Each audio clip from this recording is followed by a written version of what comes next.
Welcome back to Teens in Action. Our next story could be about your brother or even your best friend. Our reporter, Vladimir Zarian, sat down with Jordan to talk about some of his experiences in dealing with drugs and alcohol.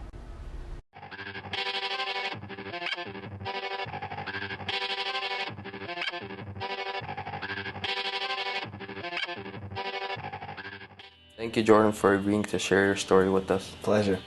Tell me about your life growing up. What kind of family did you have? My early childhood was more than I could ask for.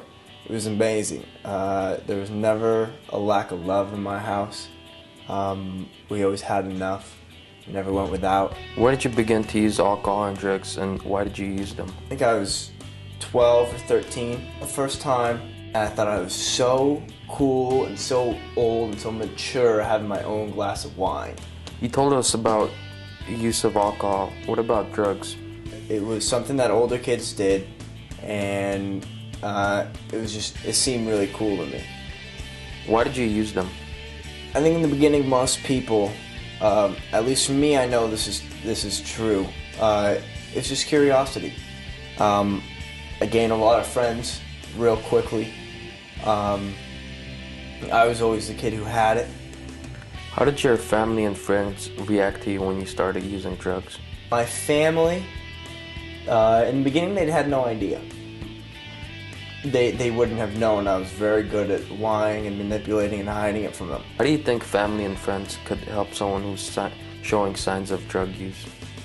For parents, I think it's absolutely necessary and absolutely acceptable to drug test your kids. I think open lines of dialogue are absolutely necessary for a parent-child relationship, at least one that's healthy. So you said you started with alcohol and marijuana. What made you go on to hard drugs? I liked getting high the first time I got high, so I did it again. You know, as you eat a hamburger, I love a good hamburger, I'm gonna go there and have another hamburger. I talk a lot to the kids that I work with and, you know, in my own recovery about fixing feelings.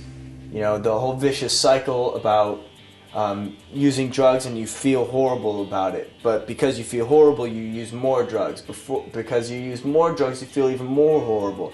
Because you feel even more horrible, you use even more drugs. And so that vicious cycle starts going. Looking back, did anyone give you advice about the dangers of using drugs that you wish you would have listened to?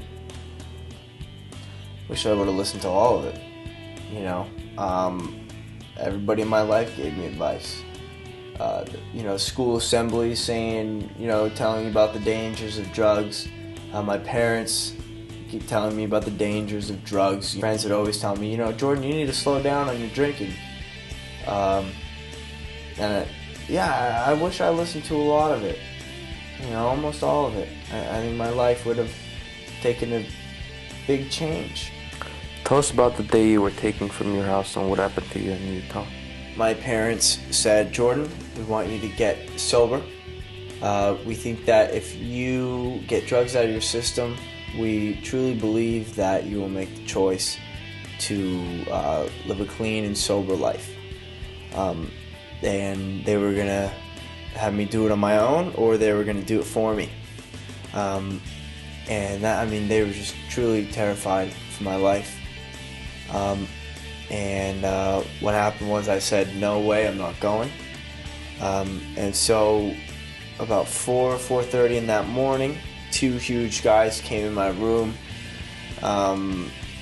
dragged me to the car, took me to the airport, sat on a plane with me to Utah, escorted me to, you know, 12 hours away from the city to a wilderness program. I detoxed there.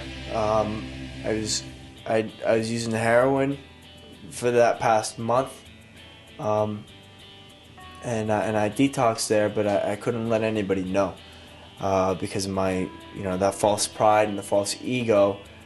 It was hell. I hated every second of it for at least, you know, for the first half of my stay there. You know, it was camping. It was camping and hiking and therapy, and that's all it was. After you left the program in Utah, Did you join in any other programs? My parents put me in an outpatient program called Insight. They kind of taught me how to stay sober in the long run. You know, I'm very grateful for the program in Utah for getting me sober and getting me off the drugs. But I owe everything to Insight. They were the ones who taught me how to live, really. What have you learned as a result of all this?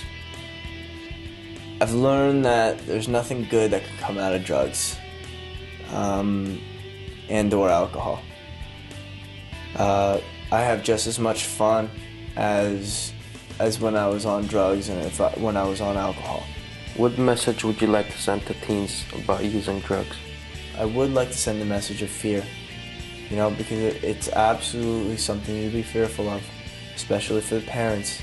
You know, be fearful of what can happen to your child. We hope teens who watch this show will learn from your story and keep in mind how someone can become addicted. Thank you, Jordan. Absolutely.